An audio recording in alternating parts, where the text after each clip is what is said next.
loving me. I thank you for sending your Son, our Lord Jesus Christ, to the world to save and to set me free.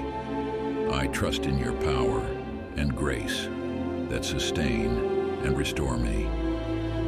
Loving Father, touch me now with your healing hands, for I believe that your will is for me to be well in mind, body, soul, and spirit.